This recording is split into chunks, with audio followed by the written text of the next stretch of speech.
తమ అభిరుచి మార్చడ్డదని శివరాకర్గా నేను ఎప్పుడో చెప్పేశాను. లేకపోతే ఎలా ఆ పిల్ల ఏంటి, ఆ డాన్సింగ్లు ఏంటి? మన్మధుడు చూస్తే రతీదేవికి డైవర్సింగే కదా, ఏమంటారు? You are correct.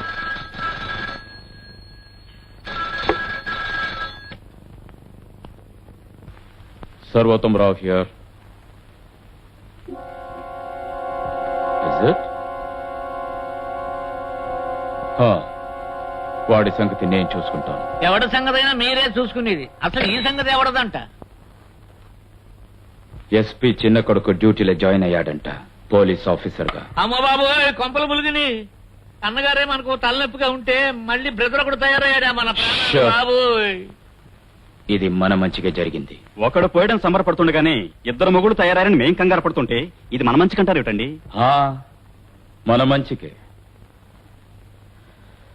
ఎస్పీ పెద్ద కొడుకు తన తల్లిదండ్రుని చంపిన వాళ్ళని చంపి తీరాలని శపథం చేశాడు. ఇప్పుడు చిన్న కొడుకు తన అమ్మా నాన్నని చంపిన వాళ్ళని పట్టుకోవాలని డ్యూటీలో జాయిన్ అయ్యాడు. సో వాళ్లే ఒకరికొకరు అడ్డమవుతున్నారు. వాడు చంపాలనుకున్న వాళ్ళని వీడు చంపనివ్వడు, వీడు పట్టుకోవాలనుకున్న వాళ్ళని వాడు పట్టుకునివ్వడు. చెప్పు, చెబుతూనే ఉండు, ఆపకు. చెప్పు. చెబుతాను. చెప్పు. మీ అమ్మగారిని మనోహర్ రావు గారు కత్తితో పొడిచి చంపారు.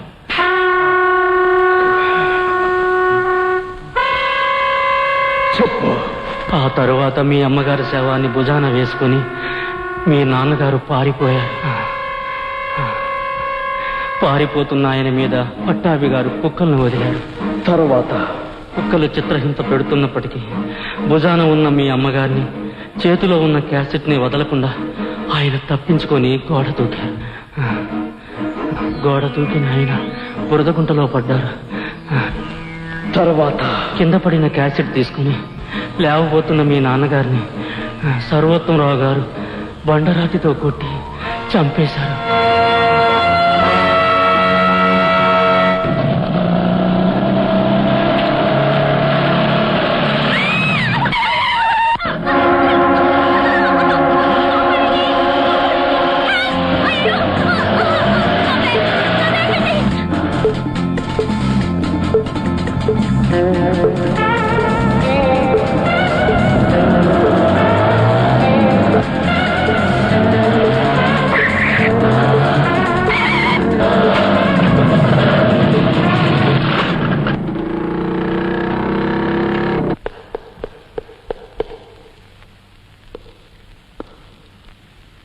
ఆఫీసర్, వాళ్ళ గురించి వెతక్కు.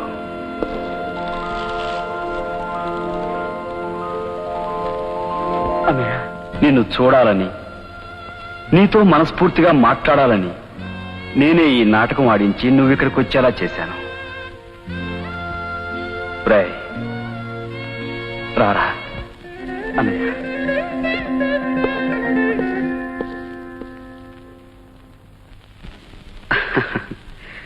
నీ పోలీస్ చేతులు ఈ నేరస్తుని కౌగిలించుకోవటానికి వెనుకాడతాయని నాకు తెలుసు తమ్ముడు.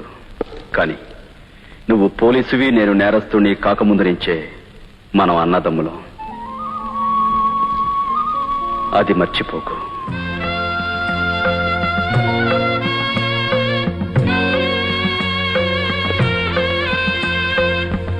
అన్నయ్య, తమ్ముడు డ్యూటీలో జాయిన్ అయ్యావని తెలిసిందిరా. దయచేసి వెంటనే ట్రాన్స్ఫర్ చేయించుకుని ఎక్కడికైనా దూరంగా వెళ్ళిపో. నీతో ఈ విషయం చెప్పాలనేరా నిన్ను ఇక్కడికి రప్పించుకున్నాను. నా మాట విని దూరంగా వెళ్ళిపో. నువ్వు కనపడితే నేను కూడా నీతో ఓ విషయం చెప్పాలనుకున్నాను. నన్ను పోలీసులకు మర్యాదగా లొంగిపోమ్మని, జరిగింది మౌనంగా అనుభవించి పగ ప్రతీకారం మర్చిపోమ్మని. అంతేగా? అవునన్నయ్య. అసంభవం అన్నయ్య. నువ్వు చాలాసార్లు చెప్పేవాడు, గుర్తుందా? తప్పు చేసిన వాళ్ళని క్షమించడం కంటే గొప్ప శిక్ష మరేదీ ఉండదని. నేను చెప్పింది మనుషుల గురించి తమ్ముడు, మృగాల గురించి కాదు. కొంతమందిని క్షమిస్తే ఆ భగవంతుడు మనల్ని క్షమించడు అనే అవును, అమ్మని నాన్నని మనకు దూరం చేసిన ఆ కిరాతకుల్ని నా ప్రతీకార జ్వాలలో సర్పయాగం చేస్తాను. పవిత్రమైన ఈ నేల మీద ఉండటానికి అర్హత లేని ఆ దుర్మార్గుల్ని అంగుళానికో ముక్కగా నరికి వాళ్ళ రక్తంతో అమ్మా నాన్నల సమాధులు తడిపి నా పగ చల్లార్చుకుంటాను అనే వద్దనయ్య, వాళ్ళెవరో నాకు చెప్పు. ఆ దుర్మార్గులకు ఉరిశిక్ష పడేలా నేను చేస్తాను. ఈ మాటే నాన్నగారు కూడా అన్నారు తమ్ముడు.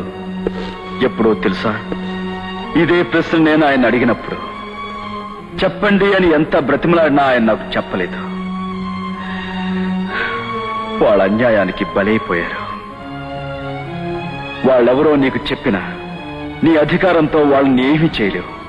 ఎందుకంటే వాళ్ళ నేరాలకు సాక్ష్యాలుండవు, వాళ్ళ తప్పులకు ఆనవాళ్లుండవు. వాళ్ళెవరో నాకు తెలుసు, వాళ్ళనేం చెయ్యాలో నాకు తెలుసు. ఇక నువ్వు వెళ్ళొచ్చు. అన్నయ్య, నా మాట విను. వాళ్ళ నరికంత మాత్రాన పోయిన అమ్మా నాన్న తిరిగిరారు. ఉన్న నువ్వు కూడా నాకు దూరం కాకు ప్లీజ్. నో, పిరికితనం మన రక్తంలో లేదు. వెనకంజ వేయటం నా స్వభావం కాదు. ప్రాణం కంటే విలువైంది ఆత్మ సంతృప్తి. నా నిర్ణయంలో మార్పు లేదు. అన్నయ్య, ఇప్పటి వరకు నీతో రక్తం పంచుకు పుట్టిన ఒక తమ్ముడిగా నీ శ్రేయస్సు కోరి ప్రాధేయపడ్డాను. బట్ నా ఒక పోలీస్ ఆఫీసర్గా నిన్నిక్కడే ఇప్పుడే అరెస్ట్ చేస్తాను. నన్న అరెస్టా?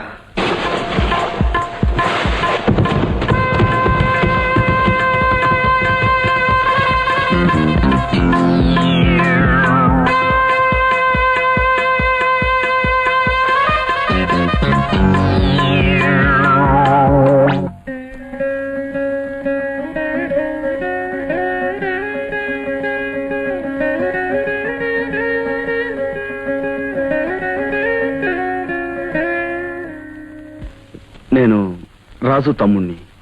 యువరాజు రండి. వదినా,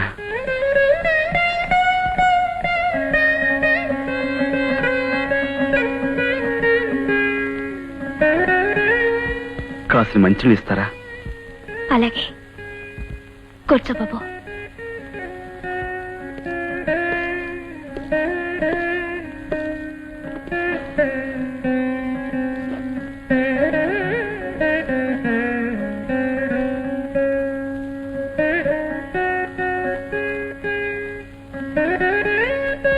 అన్నయ్యను కలిశాను వదినా. దొరికిపోయారా? లేదు, నేనే అన్నయ్యకి దొరికాను. ఆయన ఎలా ఉన్నారు? దెబ్బతిన్న సింహంలా, పగపట్టి పాములా ఉన్నాడు వదినా. జరిగిందేదో జరిగిపోయింది. ప్రభుత్వానికి లొంగిపోమ్మని ఎంతో ప్రాధేయపడ్డాను. కానీ నా మాట వినిపించుకోలేదు. ఎప్పుడు ఎవరి మీద పంజా విసురుతాడో, ఏ క్షణంలో ఎవరిని కాటేస్తాడో తెలియటం లేదు. తనకు ద్రోహం చేసిన వాళ్ళ మీద పంజా విసరడం తప్పు కాదుగా? అది నిజమే. కానీ దెబ్బతిన సింహాన్ని వేటగాడు వదలరు. తుపాకీతో కాల్చి చంపుతారు. పగబట్టిన పావుని కర్రతో కొట్టి చంపుతారు. అదే నా భయం. ఎవరు భయపడి మాత్రం చేయగలిగిందే ఉంది. వదినా, నువ్వు తలుచుకుంటే అన్నయ్యని ఆపగలవు. ఒకే రక్తం పంచుకొని పుట్టిన వాళ్ళు మీరిద్దరు. నీ మాటే విననప్పుడు నా మాట ఎలా వింటారు? రక్తం పంచుకు పుట్టడం కంటే మనసు పంచుకోవటం గొప్పది కాబట్టి. అది గొప్పదే అయినప్పుడు పంచుకున్న ఆ మనసుతో పాటు అందులో రగిలే పగ, ద్వేషం భారీగా నేను పంచుకోవాలిగా. వదినా, నా మాటలు నీకు వింతగా అనిపించొచ్చు. ఆయన గురించి ఎవరు ఏమనుకున్నా ఆయన నిర్దోషణ సంగతి నాకు తెలుసు. అన్నయ్య నిర్దోషణ సంగతి నీకే కాదు, నాకు తెలుసు. పోయిన అమ్మా నాన్నతో పాటు అన్నయ్యను కూడా పోగొట్టుకోకూడదని నా ఈ ప్రయత్నం.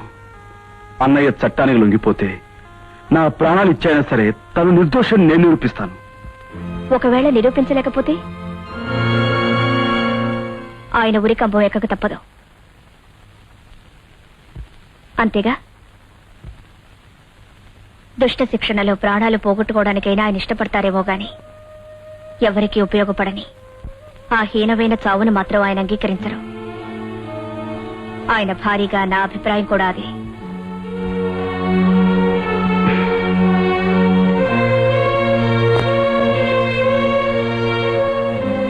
మీకు గాని నాకు గాని మిగిలింది అన్నయ్య ఒక్కడే.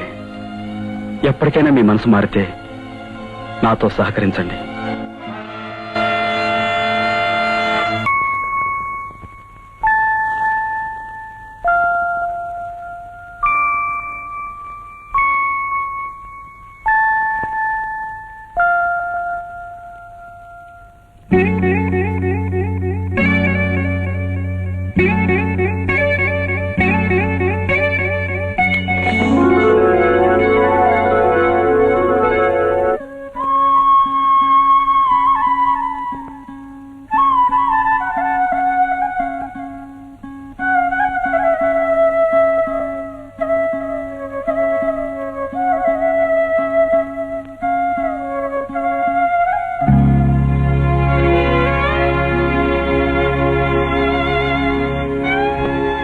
రాననుకున్నావా? మీరొస్తారని నాకు తెలుసు. మీతో కలిసి 7 అడుగులు నడిచిన నన్ను మధ్యలో వదిలేరని నా నమ్మకం.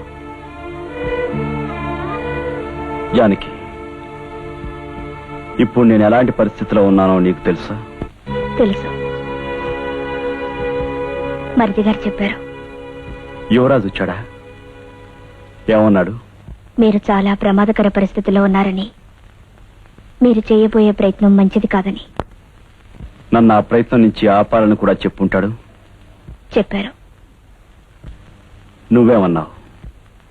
నేను మీ భార్యనండి. మీరే పరిస్థితిలో ఉన్నా మీ వెంట నడవడం, మీ ప్రయత్నం ఏదైనా దానికి మనస్ఫూర్తిగా సహకరించడం భారీగా నా ధర్మం. లేకపోతే భార్యాభర్తల బంధానికి అర్థం లేదు. జానకి,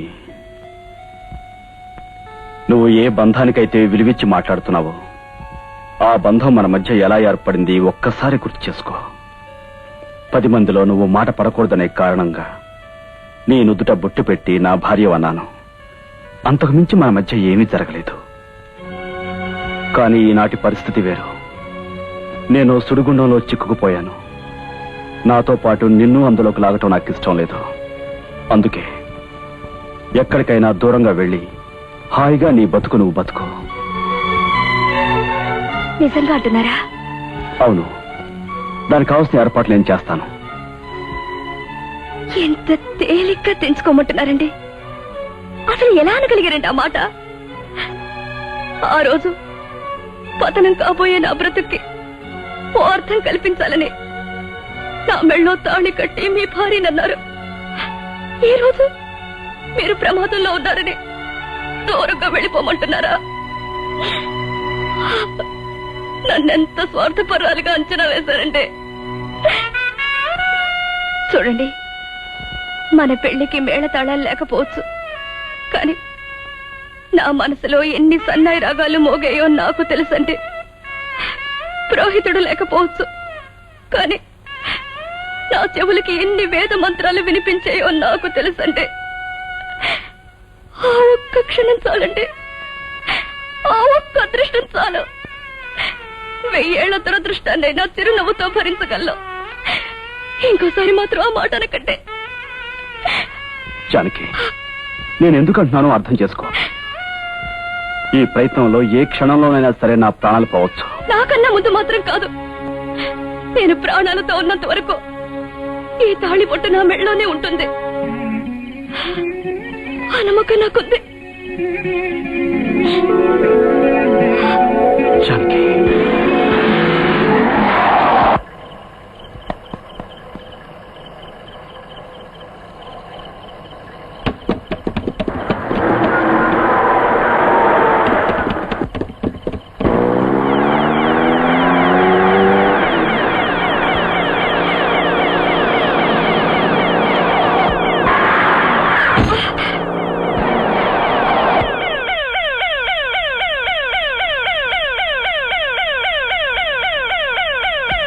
వదినా, come on, move.